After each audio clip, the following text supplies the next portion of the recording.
everybody, welcome to my channel, Tracie Reed Designs. If you are new, this is your first time, thank you for stopping by. I hope you consider watching the video all the way through.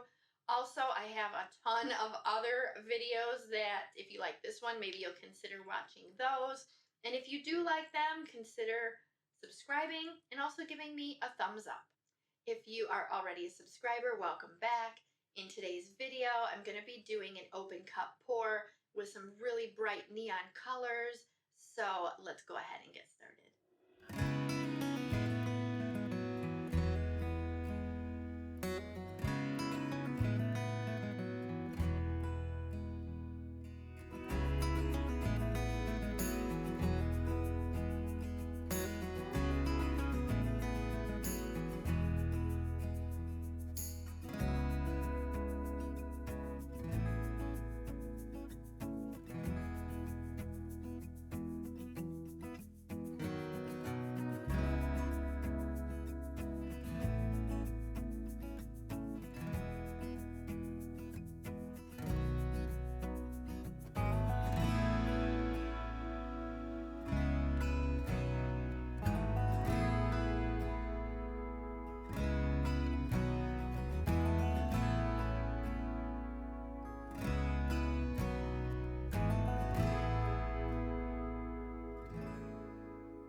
Hopefully you stuck around. The painting is now dry, and I really love how bright and happy this painting looks.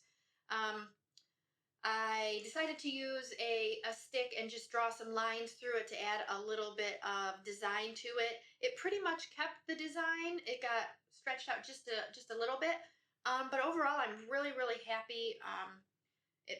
Painting makes me happy. And we can all use a little bit of happy right now. So if you did like the video, don't forget to subscribe and also give it a thumbs up. My next video, I am using metallics on a big canvas. I did put a sneak peek on my Facebook group, Acrylic Pouring with Friends. If you didn't see it, go check it out and join the group. If you're not already joined, you can put your photos and your links, and you can get some inspirations from some of the other members. Thank you so much and have a great day.